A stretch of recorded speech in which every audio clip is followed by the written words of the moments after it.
Hi, Kelly. It's so great to have you back. We've missed having you here, but we're grateful to see you again today. So we were just talking before I hit record about some really important messages. I may ask you to repeat a little bit about what you're doing, because I think it's really important in the greater context. But then you've got a topic you're going to share that you were ready to share before, and we had to hold it, but it's going to be perfect for the August event. And I also want to share, because you do so much coaching and support, I want to make sure that we share how people can find you as well. So let's get going. Yeah, so I work on the National Suicide Hotline. So that's something I started doing about 6 months ago. And so I take calls for the hotline. And it's just something, like I was saying earlier, that's so near and dear to my heart, because I think no one can understand how someone feels trapped in that darkness more than someone who's been there. And I just feel like it's obligatory. I feel like if we've been in the darkness, then we have a responsibility to try to help someone else get out of it, to navigate their way through those same obstacles that we were able to get through. And, you know, I shared earlier before we hit record that the darkness is a liar. And the darkness will make you think the unthinkable. It will make you consider things you would never consider. The irrational becomes rational. And sometimes all we need is just a minute to breathe and realize, you know, there's never been a storm in the history of man that didn't eventually end. And we can get through these things. We can get through these hard things. And so it's just a really, really precious thing that I do, and that just moves my heart and my soul. So I'm happy to do that. And so I just spent 12 hours on there and got off on time to just hop on here and say hi to Tammy, because I've missed you. Well, and I shared before we hit record too, that, you know, it's how we heal from betrayal trauma, from addiction. We need community. We need someone else to say, hey, I've been through that. You can do that. You know, and suicide, I mean, it just breaks my heart. It's devastating to loved ones, you know, and I've said before, it's a permanent solution to a temporary problem. Just like you were sharing, you know, the storm always passes. You know, it's a mess in the moment, but we are more resilient than we give ourselves credit for. And I'm so grateful that there's someone on the other end of the line who, you know, and that somebody's dialing the phone to reach out, because I mean, that's all it often takes, is just that interrupter to go, yeah, it's okay. You know, I just got to get through the next 2 minutes, whatever, you know, that really does shift things. So grateful for your work. So yeah, it's just so true that really is true. Without quoting a bunch of statistics and boring everybody silly, it really is true. People just really need to breathe and, you know, and realize, okay, none of this is accurate. Because like you said, it's a permanent solution to a temporary problem. And no one, I'll just say this is my public service announcement. No one will be better off without you. No one. So, you know, I've been there thinking, oh, my son would be better with my life insurance than with me. And no one will be better off without you. So if you ever get in that place yourself, if you're watching this now, watching it a year from now, breathe.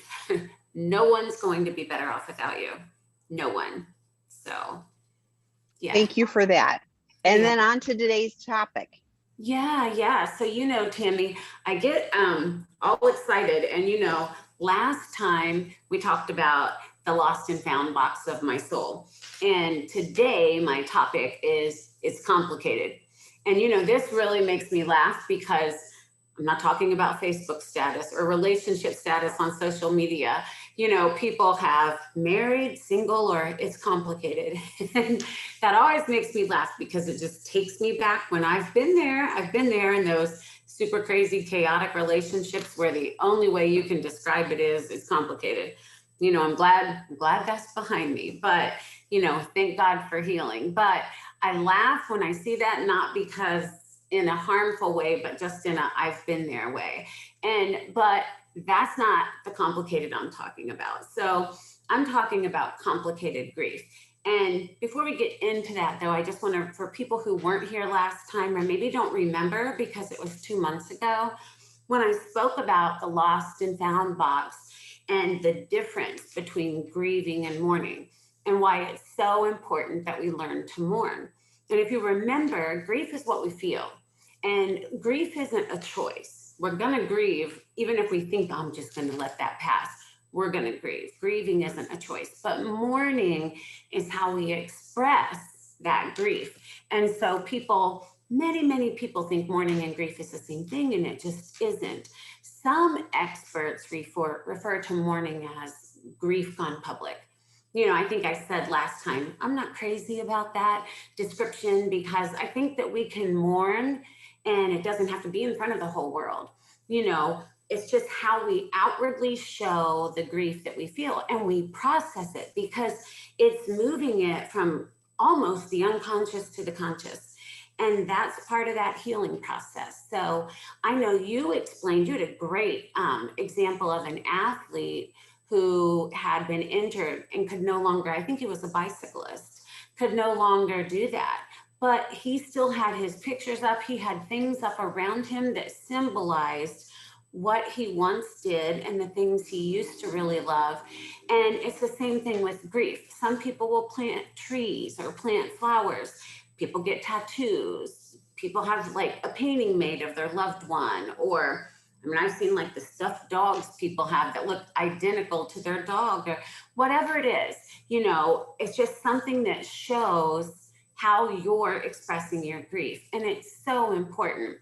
Because the thing about grieving and mourning is that when we don't mourn, when we don't find a way to effectively process that grief, it can become complicated grief. And some people, it's also been known as prolonged grief disorder or persistent complex bereavement disorder. You know, there's different names that people can call it, but just for us today, I think you'll appreciate this, Tammy. Let's just be a little oxymoronic and keep it simple. It's complicated. So we're just going to call it complicated grief because I'm not the big word person. So basically, complicated grief is when our feelings of loss are incredibly debilitating and they don't improve at all, not on any level, after a considerable amount of time has passed. And so it's important to remember here, everybody grieves differently. No two people are going to grieve the same. No two people are going to you could have the exact same situation. Sisters in a family can lose the same family member. Everybody's going to grieve and heal at their own rate and in their own way because it's about you personally. And so the thing is, there's no chart like, oh, check in. He hasn't done this or this or this or mark off these boxes. That's not the way it works. But you'll always miss somebody. Nobody, I don't want to try to give the message to people that, oh, you should just get over it and forget that person. Not at all. I mean, when you love somebody and you've lost somebody, your life will never be the same. But you get a new normal. You develop a new normal. And healing is a part of that process. Of course it hurts. Of course you're devastated. No one is trying to say you're not. But we're talking about a long way down the road and nothing has improved. You know, eventually healing should begin to happen and you develop a new normal. So it's different, it's difficult, but life should begin to have some forward movement again. Eventually we learn to adjust. So what does healthy grieving or mourning look like? You know, a person who's going through that is beginning to slowly accept the reality of the loss. A person begins allowing themselves to really experience that pain because, you know, there's the shock, the denial, the bargaining, all those things. And so you begin to allow yourself to experience the pain of it. You can fall apart. You slowly adjust, though, to the reality where whatever or whoever was lost is no longer present. You're actually absorbing that. And eventually you can begin to move forward with life and begin embracing new relationships and new people. And that doesn't mean, oh, I'm just going to run right out and get married. Like, that's not what I mean, because people will shut themselves off. They won't have friends. They won't have family. I'm not even necessarily focusing on dating. But people always want to know, well, how long should this process take? And like I said earlier, there's not a chart to check, but if it's been over a year and you still are having problems with any of those items I just listed, being able to start to move forward, being able to start to have a daily routine, being able to start to get back into life and enjoy some of the things that you used to enjoy. If none of that is happening and it's been over a year, you could be experiencing complicated grief. So I want to talk about, what does complicated grief look like? And one of the tricky things about it is, in the beginning, in the first few months after a significant loss, the signs and the symptoms of normal grief and complicated grief are the same. So, it's hard to know. And certainly, we all have those people who are like, it's been 2 weeks, she needs to get over it. You don't get over it. Like, that's just ridiculous. And people who say that just, the line forms over there for people who just don't get it. That's not at all what I'm talking about. But grief symptoms should gradually begin to fade after several months. But complicated grief is like living in a heightened state of mourning all the time. So signs and symptoms of that is intense sorrow and pain, ruminating over the loss. And so what's rumination? A complete focus on a specific thought regarding the death or something specific about the loved one or the thing that's been lost. And the person can focus on little else but the death. And sometimes there's an extreme focus on like reminders of the loved one. You could be at someone's house and you could be talking about, oh yeah, my son was in the Little League football game. And all of a sudden the person's like, John just didn't look good that last day. Like totally not even engaged in what's going on around them, but it's the same thing over and over. That's ruminating. Or just this extreme focus on everything about that person. And like I said, we're talking about a year or so down the road, because everybody heals differently. But you should begin to have forward movement with that amount of time. So like an intense and present longing or pining for the person, like somehow they could still get this back into their life and the person is gone. That's a problem, accepting the loss. And also a sign of complicated grief can be numbness or just total detachment, where someone has just pulled back and doesn't return phone calls, doesn't, go to events. People will stop going to church or stop going to their 12-step meetings, things that were really important to them. It's just kind of like a total withdrawal from life. And like I said, for the first several months, that could just be absolutely what they need to do. But after enough time, it isn't. And it could be symptomatic of complicated grief. And so people sometimes get bitter or super angry about the loss. And that's not like we all, we've gone over the 12 stages of grieving, and anger is one of those, or the 5 stages. Say 12, the 5 stages. God, don't let me add 7 stages. Woo! The 5 stages of grief. And so, but anger is one of those. But this is something different than that. This is something, like I said, a year down the road, and someone's just bitter, just angry at everything. And they just feel like life holds no purpose. So I'm sure there are some people who will watch this, who will recognize some of these symptoms in people they know, because 20% of people who are grieving develop complicated grief. And that's 1 out of every 5 people. That's a lot. When you think about a big family who lost somebody, 1 out of every 5 of those people, is probably going to develop complicated grief if you go with the national statistics. Another big piece is a lack of trust in others. They just don't trust anything anymore because they don't trust life, because they're sort of in that hypervigilant grief state of, I don't trust anything, I don't trust anybody. And so they have this inability to enjoy life anymore, or to even be able to look back and think of positive things about their loved one. They can't laugh about a funny story, like they just can't do that.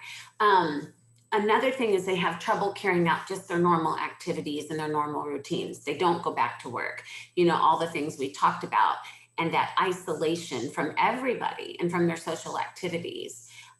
they can experience depression that's more than just grief.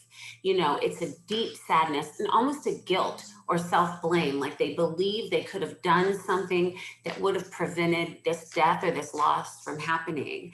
And so they just get to a point that they feel that life isn't worth living and they wish they would have died too.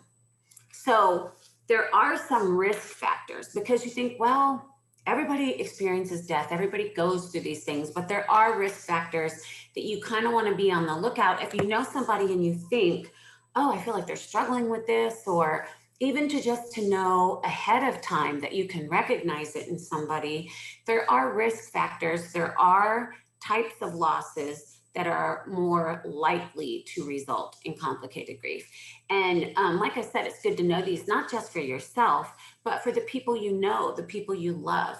Because if someone's dealing with a situation that has some of these risk factors, you might be able to recognize it when no one else knows and no one else knows what's going on. I can give an example of that from my own family. When my mom, when my grandmother died, my mom really developed complicated grief. And my mom had always been a very vibrant, very alive person. She was the CEO of a company. She was very, very intelligent, very active, just go, go, go all the time. And she just completely withdrew. And, you know, we thought, give her some time. And it just kept getting worse, kept getting worse. And so literally it had been a year and my mom had canceled every single holiday, every holiday for the entire family, because she wasn't going to celebrate it. You know, my grandma was kind of the person who did the big thing for the holidays and stuff. And so when she passed, it kind of was going to fall to my mom. And my mom was just like, I'm not doing anything. And so eventually we had a sort of a type of intervention. And I think this is where it's good to know these signs. Because we said to her, you know, I talk about my grandma in my book, we called her Nani. And we said to her, you know, we all loved Nani. We all adored Nani and we all miss her, but we don't deserve to lose you too, because she wasn't even the same person that she was before. And so that kind of got her to where she was like, something in her clicked, that she was able to start kind of re-embracing life and stuff again. But I just think, what if we hadn't? You know, she was a very strong-willed person. So it took a lot of talks between all of us before we were like, let's sit down and talk to mom, you know? And but that was complicated grief getting started. And so that's the kind of thing that you can be on the lookout for people. So that the types of things that are risk factors: an unexpected violent death, such as a murder or a suicide or a car accident. Like, those are so unexpected and so traumatic and shocking. The death of a child. You know, of course, you think of national stories, the people who lost their family members and children in the Kobe Bryant helicopter crash. You know, I think every child who was on there had at least one parent with them.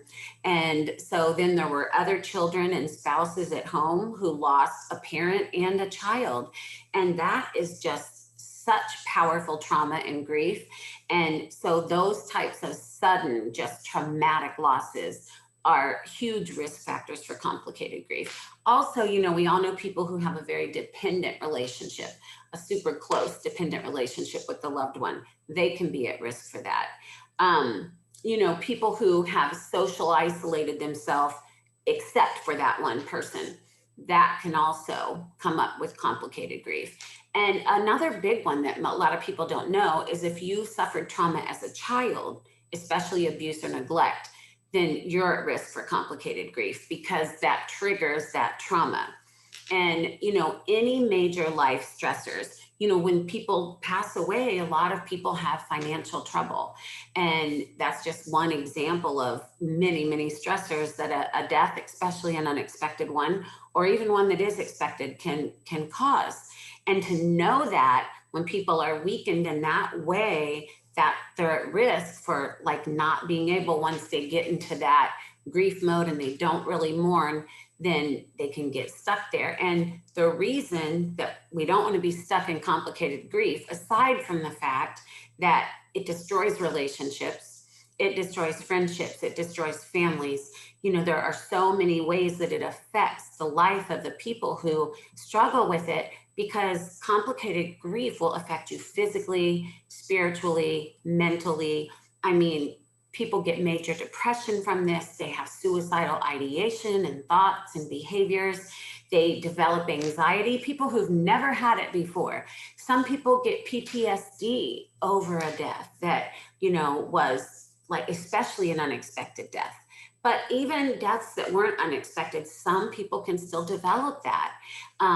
Significant sleep problems can come from complicated grief. And, there's a reason in war that they use sleep deprivation to torture people, because when we're not sleeping, everything in our mind goes haywire. And again, then all of those, peripheral relationships are affected by that too. But there's also increased risk of physical illness, of heart disease, of cancer, of high blood pressure, all of this from complicated grief. And there's just long-term difficulties with daily living. And some people stay stuck in complicated grief for the rest of their lives. And they're just miserable and they never get past it. I remember I saw a woman on Dr. Phil whose husband had cheated on her and divorced her when her children were just little, like toddlers. And at this point, he had been married to the woman that he cheated on her with for like 25 years. The children were all grown, had kids of their own, and they took their mom on Dr. Phil because he'd been married to this other woman like 30 years at this point. And this mom was still grieving that relationship. She was miserable. She was unhappy. She didn't have a relationship with her kids. And, Dr. Phil was like, you are stuck. You are so stuck. And she just couldn't let it go. And that's the perfect example of someone who never mourned. And, who knows? I mean, she could have had other issues that exacerbated that. But that's just someone who was stuck and didn't heal. She could have gone on and had a great life and met someone else and, had happiness, but she was just unhappy. And she even she looked like it just happened, And so it affects everything. I mean, her grown children didn't have a relationship with her. But one of the biggest complications from complicated grief is alcohol addiction, drug abuse, gambling, and sex addiction. Those are 4 of the biggest problems that come from people with complicated grief, because of course there's that pain. It all comes together, and a person who's already hurting ends up with all of these different stressors, all of these different complications, and then an addiction on top of it. And so they've got all these different stressors now, and we all know what addiction does to most of our life situations and relationships. So how do we try to prevent complicated grief from happening? Because there are some things we can do. The first thing, of course, everybody says it, get counseling. Like, when my mom passed away, the first thing I did was call a counselor and get into some grief counseling. And I was a grief counselor at hospice myself for 5 years, but I knew grief will wait. That's the thing. You can try to go over grief and under grief and around grief, but it will just sit there and wait. It doesn't go anywhere, and it'll wait 50 years if you want it to, So the first thing I did was call and get counseling, because I thought I need someone to help me through this. And so you can be proactive about that, even like to just be cognizant of the fact, I think I'm okay, but I've just lost like the only person who loved me since I was created, I'm just thinking of a parental situation, but it's a huge loss for some people. I mean, not everybody's close with their parents, but we all have somebody that would be a huge loss. And even if we feel we're okay, like we're numb.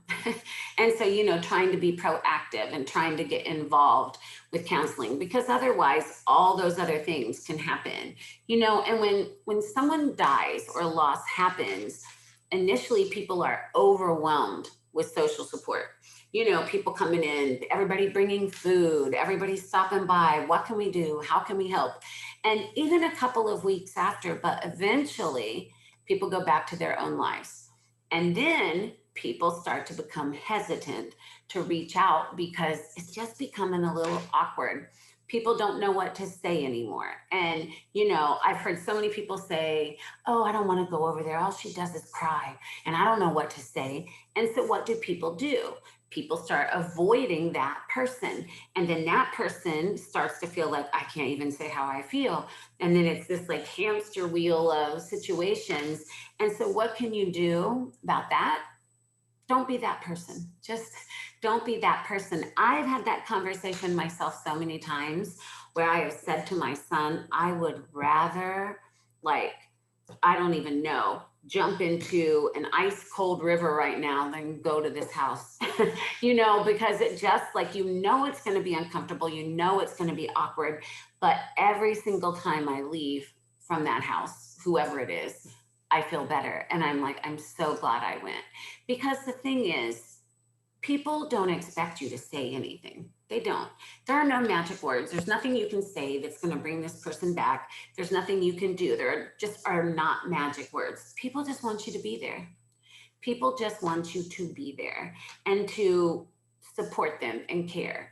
And so even it's always awkward. It's awkward with your very best friend because eventually you're like, oh, I'm having a great day. The last thing I want to do is go over here where somebody's going to cry all night. But if you love somebody and you care about somebody, that's what you do.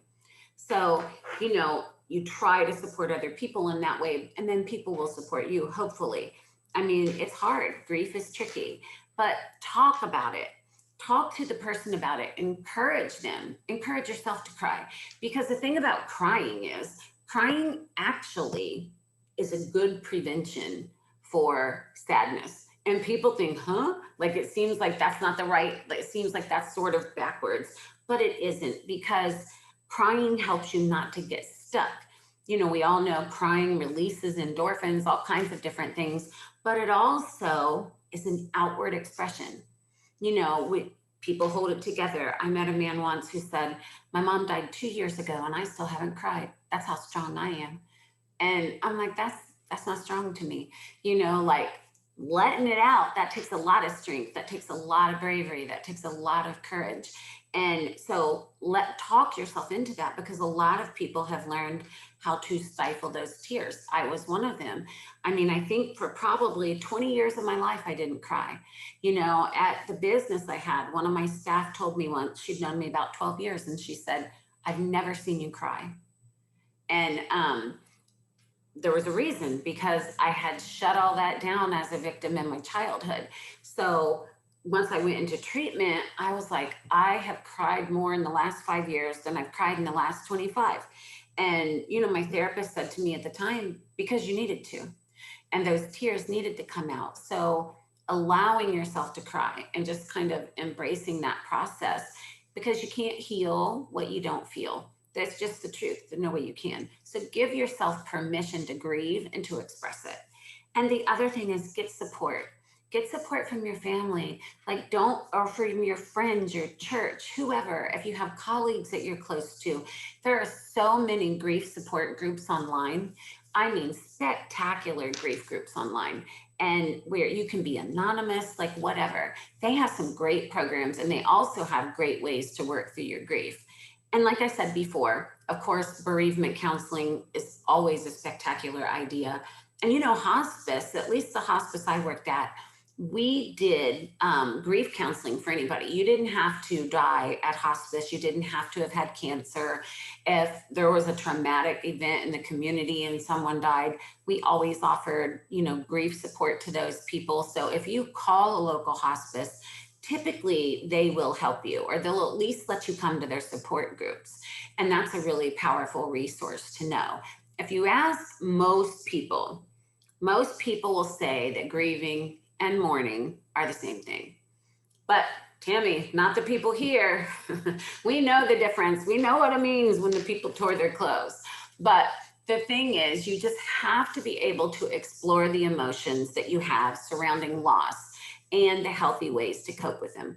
All of these different things prevent the negative thoughts and all of the negative beliefs from gaining such a stronghold that then it's difficult to overcome it. That's the thing. That's why it's good to know these things so you can recognize it in the people that you love.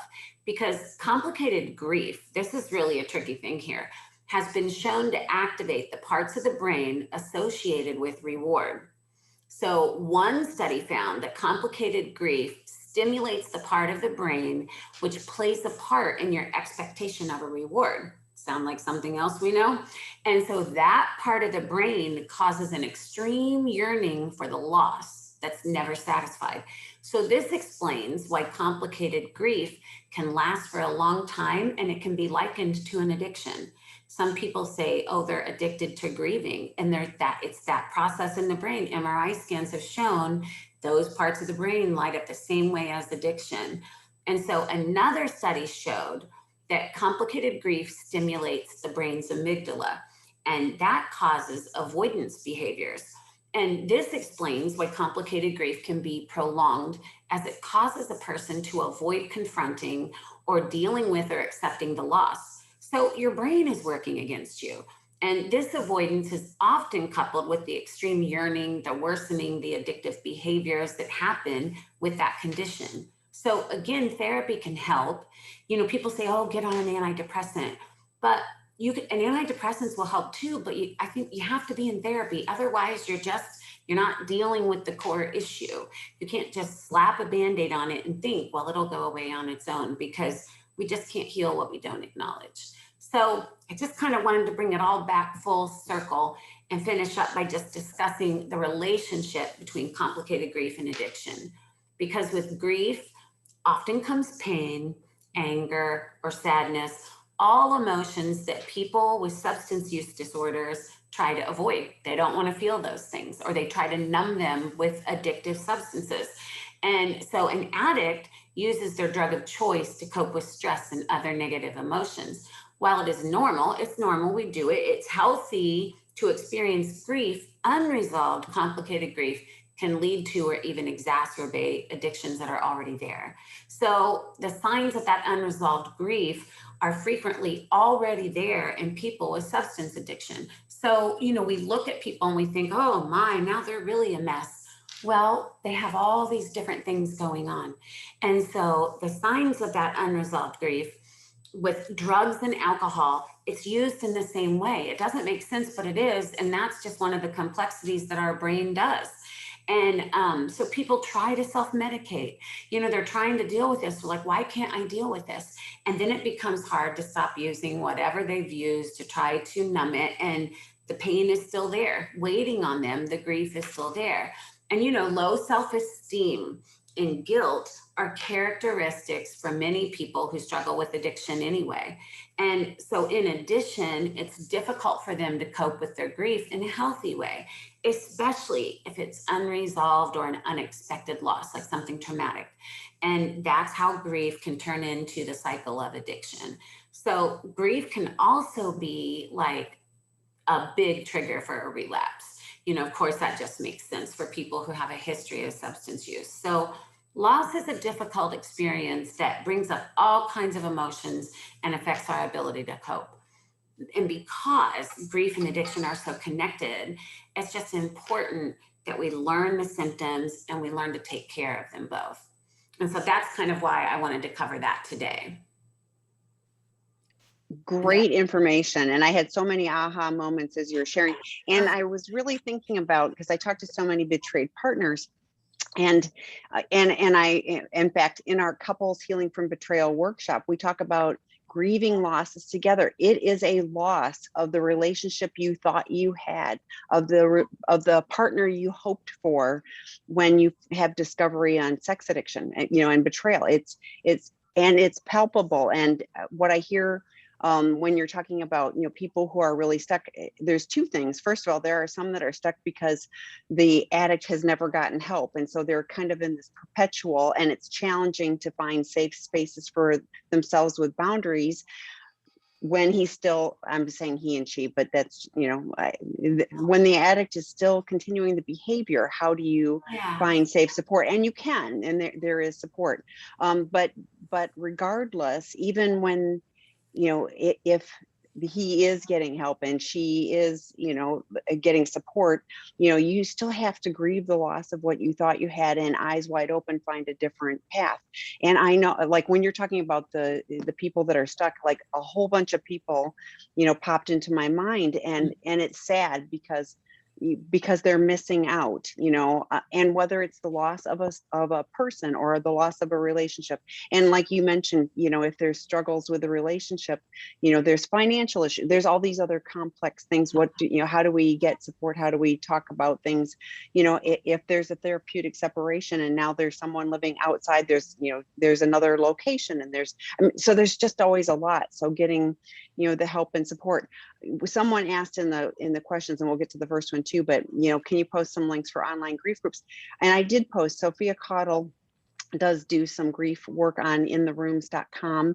Our couples healing from betrayal workshop that will start again in October, that's a topic of conversation. But I think it's really important, as Kelley mentioned, there's a bunch of different grief groups. I think it's important to identify, I've lost a person, so a bereavement. I've lost, I think identifying what type of loss you are struggling with and finding a group that will support, grieving through that. But grieving through is, I like, that's what I often talk to people about is, you can't just tuck it away on a closet, ignore it, numb it out.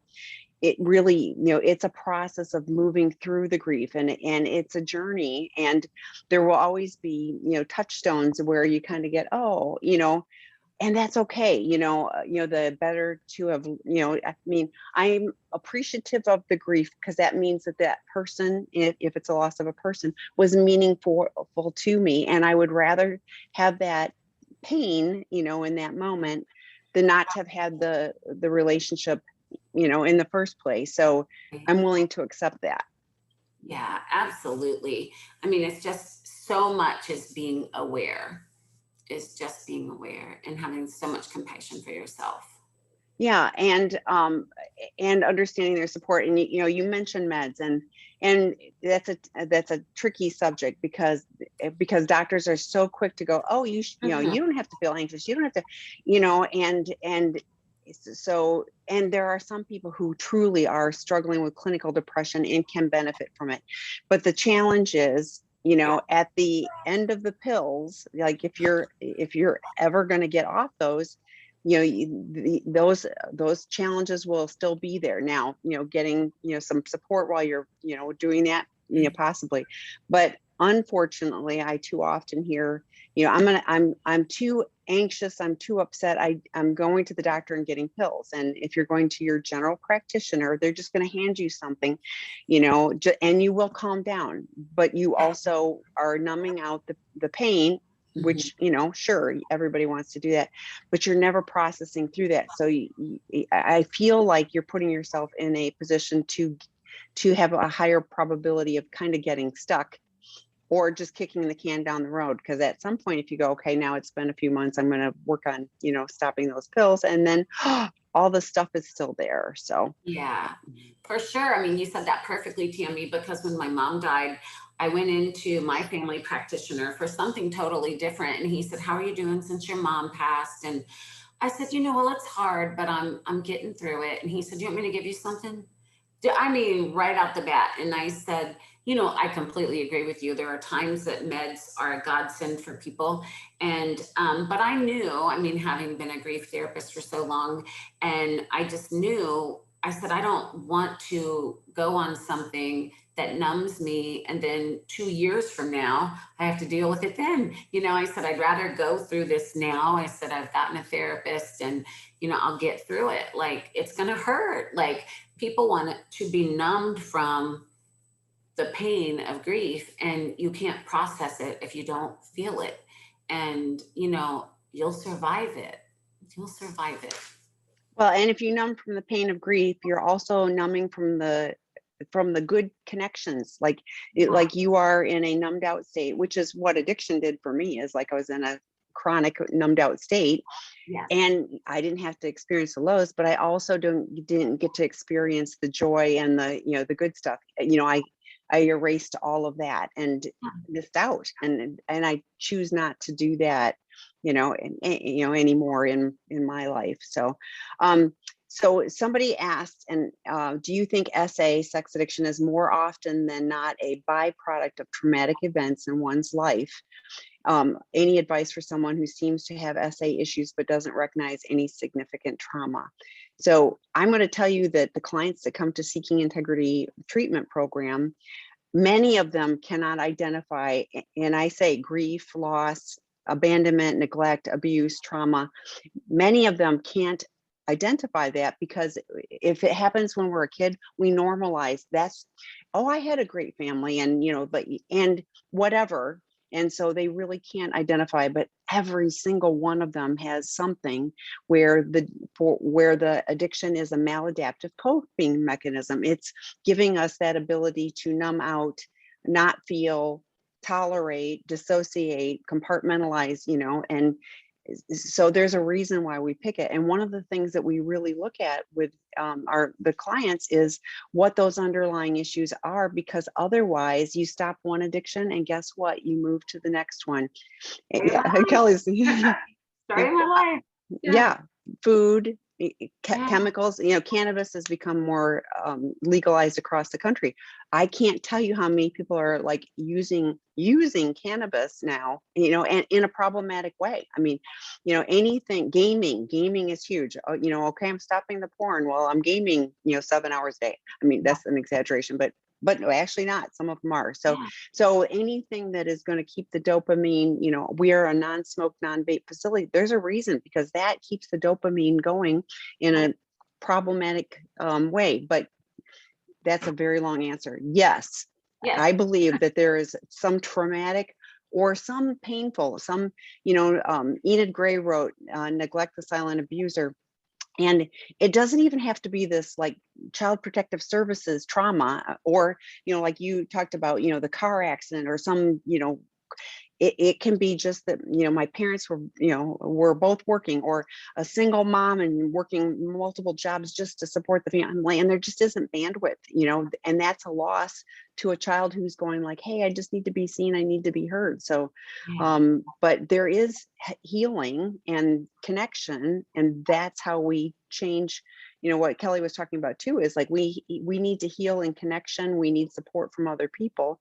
And that's what we do in community, in addiction recovery, and betrayal support. We've got a Betrayed Partners group Wednesdays at 12:30 Pacific time. Betrayed partners all coming together so that they can talk about and share and support each other in healing. Yeah, I 100% agree with everything you said. When I spoke at an event a week ago, and people do the same thing. Well, I don't have any trauma in my life. And if I have 5 minutes with somebody, I can find trauma. I mean, there just is, there's trauma. And like you said, most people think, well, that couldn't have been traumatic. Well, that was very traumatic, I mean, and especially when you consider all the things that go into it. People think, well, I didn't go through what this person went through, but how you deal and how you absorb that trauma, we're all different. We all have different DNA. We all have different levels of resiliency and coping. And so we're all going to respond to things differently. And like you said, trauma could be that no one ever took care of you when you were sick. I mean, I know someone who has severe grief and a lot of trauma, and she grieves that childhood still. And it was that her parents were gone all the time. When she was sick, she was home alone, even if she was 5 or 6. And, and it has had a huge effect on her life. And some people would say, that's not trauma. That was trauma. A 5 and 6 year old is not supposed to be, I mean, there's babysitters, and they, so yes. But that's the challenge is, we get into, oh no, that isn't trauma. And like you said about the trauma of losing, 2 sisters could have a completely different reaction, to the loss of a parent. Well, they have different relationships with the parent. They're in different birth. I mean, there's so much, it's so complicated. But the ability for the person you're just talking about to be able to recognize that and go back and and almost reparent, like to go, as an adult, I'm going to go back and go, that wasn't okay, and, and it's going to be okay. Resiliency. And I did not know this until, I was doing a webinar with somebody and we talked about resiliency. And I thought you either had it or you didn't. And it's not the case. You grow resiliency. You can learn.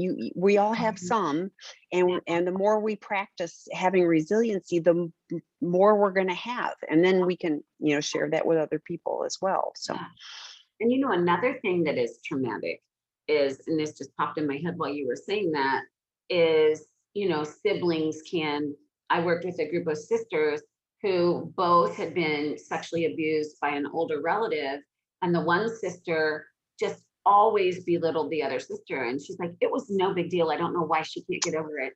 And she treated her that way since they were little girls. And so the one sister was so upset and just devastated by this abuse. And for whatever reason, the other sister wasn't as affected by it, which happens. People are affected in different ways. And, it could be where you are developmentally. It's just who you are. And there's nothing wrong with how you respond. We all respond differently. But she had constantly told her, you're such a baby, like it was no big deal, get over it. And that was traumatizing because, it's completely belittling her for having pain for being a victim. And so then there's more trauma, so a lot of people have been told, oh, suck it up, we don't cry in this house or whatever. Yeah. You better learn to get a backbone because yes. And we have to all have the appearance of, we look good to the outside. So yeah.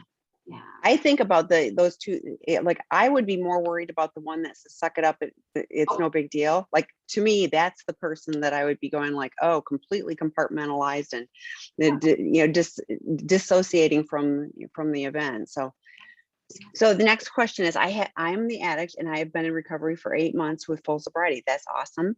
My wife does not want to get professional support, and it feels the last few days it's going downhill. I'm trying hard to be there for my wife. I want to know if I continue working hard and showing up, will her grief fade away?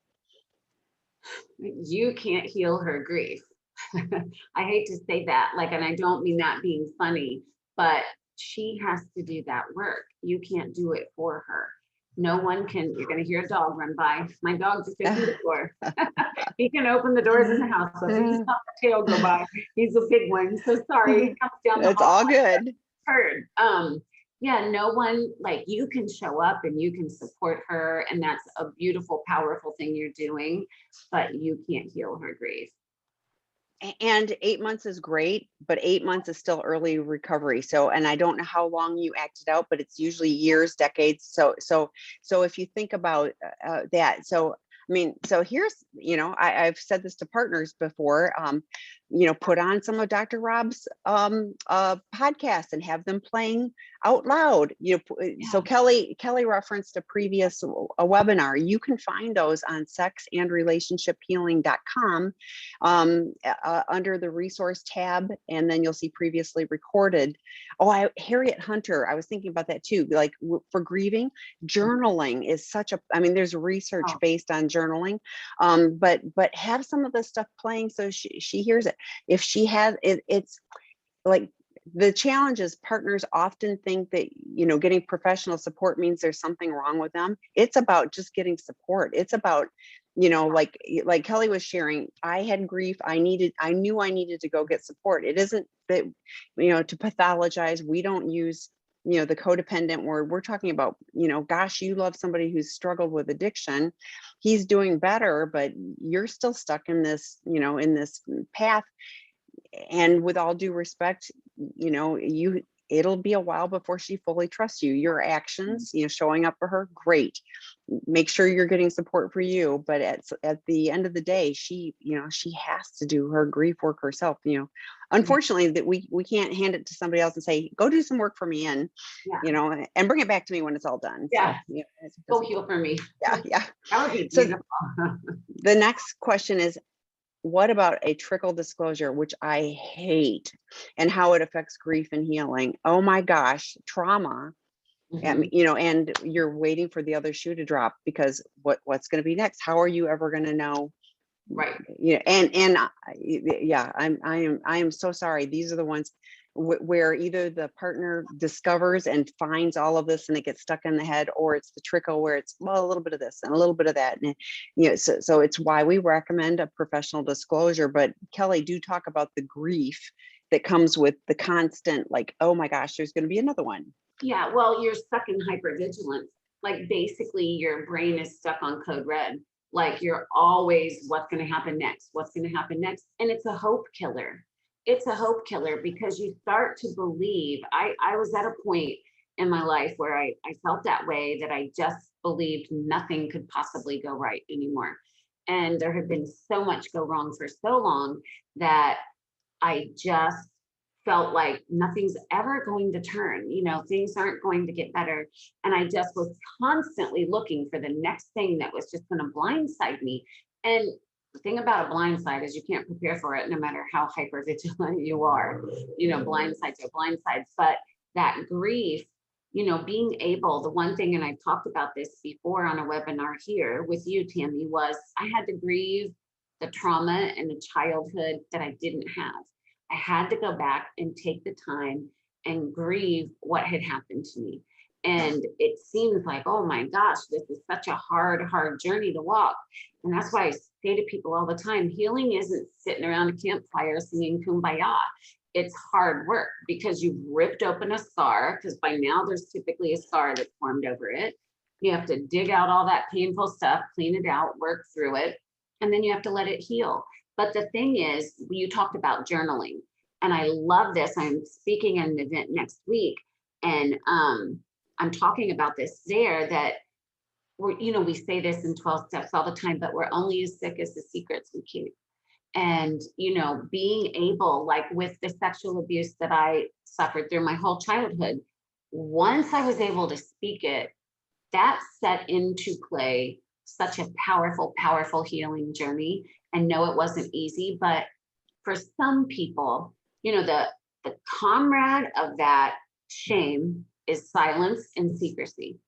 And even if you only speak it to yourself in a journal, it changes something in your brain, and it brings it from the unconscious or the subconscious to the conscious. And then your brain can go from, and I'm not talking about this big, oh, happened today. But I mean, basically what happens in your mind is your brain goes from being on high alert constantly to being able to rest and repair. And that's when you start healing. And so, but you can't do that with things that you won't speak.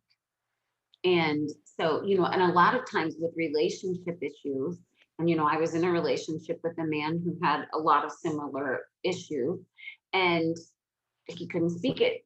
He couldn't do it. And I didn't want to speak it to anybody because about all the same shame that, I don't want people to know what's going on in my relationship. And so, being able to, like you said, journaling is so powerful for that reason, because it speaks it. It speaks it, if only to that piece of paper, but it's processing it, and it actually does that in your brain. And I really think, understand that you are in the thick of it, the disclosures, and giving yourself the space to go, this really sucks, and I'm grieving the loss of the relationship I had hoped for. I'm grieving the loss of the partner I thought I had. Take that to heart. Those are really true losses, and just understand that there is support. I hope you're coming to our drop-in groups and things like that. But yeah, lots of ways to move through this. Yeah. But it's not going to be, an overnight all better. The next question, and this ties into what you were just talking about. I am an SA who lost my mom 49 years ago in a tragic way, and I visited her grave for the first time a few weeks ago. And I now have anger and strong resentment towards my dad, to the point it consumes me. I want to visit his grave to give him hell. Any tips to stand down from my current state? Well, I went to my dad's grave and screamed like a lunatic. And, I don't know that there's anything wrong with like expressing your anger to someone who has passed away. I mean, I I sent pictures to the people closest to me. And I mean, it was something I needed to do. It was something I hadn't done for, 40 years. And there's nothing wrong with expressing that anger. You have to get that out.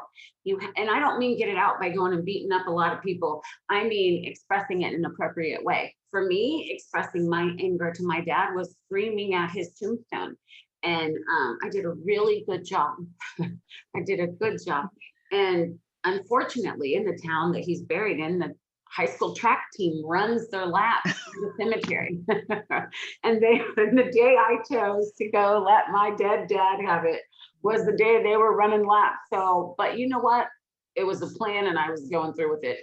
So I'm sure they were like lunatic, but it didn't matter because I was where I needed to be and I was expressing what I needed to express. And it was years of anger and anger can be a very powerful catalyst in healing. It's part of grief. And so I don't think there's anything wrong with expressing that anger, even if you're screaming at the sky or screaming at a tombstone. You have to get that out because it will eat you alive.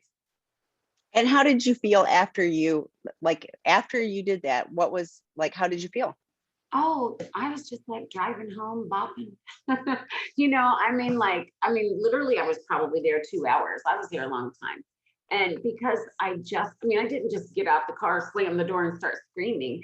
I didn't know I was going to scream when I went there, but I just really went there and I just wanted to express whatever I had to express. And eventually all that anger came out of me. And so, I felt like the weight of the world was off my shoulders when I pulled away from there. I can't say, oh, I was chipper. I mean, I was going home. It felt like 5,000 pounds had been lifted from my back. So my point is, I'm going, why stand down? I'm going like, maybe you need to make that visit really soon. Yeah. And the other thing is, I would invite you to see if you can think about your dad's humanity. The broken people, hurt people. Like how, I can see it in my grandparents and whatever, like their stuff, and they were doing the best they can, and that doesn't make it okay, and it doesn't mean that I wasn't hurt and I didn't have whatever, and I've come to a resolution on that. But at some point for me it was going, they were doing the best they can, and I came to a place of forgiveness, not for them, for me, because otherwise I'm carrying the weight of that. So, and I'm just throwing this out there. This is, take what you need, leave the rest. But I can't imagine, like, if your dad, he also lost your mom, and I hope it wasn't at his hands, but at, there's lots of loss, and clearly, some people do better at processing through it than others, but I would invite you to, go say whatever you need to say, give yourself the space. Don't stand down, step into that space. I can't imagine. And I would invite you to come back and report how, how you feel, because I bet there will be some freedom, and then journal about it. Whatever you need to do, but process through it. Don't stand down. Yeah.